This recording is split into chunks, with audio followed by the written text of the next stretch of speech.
it's interesting that we have an audiologist on, and and as we were talking before the camera, how at this point in time, a lot of people are starting to lose hearing, and a lot of young people are starting to lose hearing. Why don't you tell our studio audience about this? Certainly.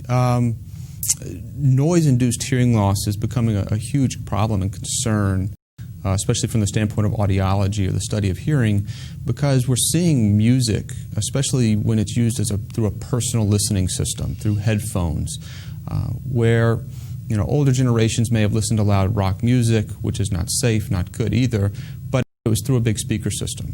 Now we're actually putting the music directly into our ears, but turning the volume up very loud.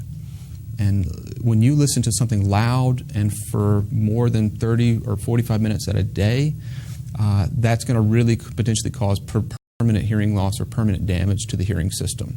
Okay. As I was saying earlier, I'm one of those because, when I was in high school and college, I had the stereo with the big speakers, and we would put Jimi Hendrix on and crank up the music, or put the Rolling Stones on and crank up the music, and it would just sit there and jam, Absolutely. But as I've gotten older, I kind of crank the music down these days.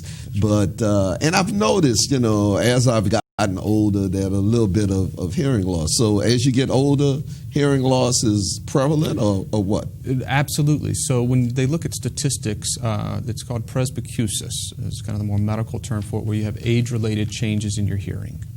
So typically that will begin to appear in a man's fourth and fifth decade. They can start to see some age-related change to their auditory system. That doesn't mean that they may have hearing loss, but it may shift to a lower edge within a normal range, or very edge of hearing loss. But then as we age, it goes greater and greater chance that you'll develop hearing loss. Statistically, maybe only 30 or 40% in their 60s may have hearing loss when you look at the population. But then that may go to like 40 or 50% in their 70s, or 80 or 90% once you get into your upper 80s and 90s. So the older you are, the greater chance that you're going to have some type of hearing loss present.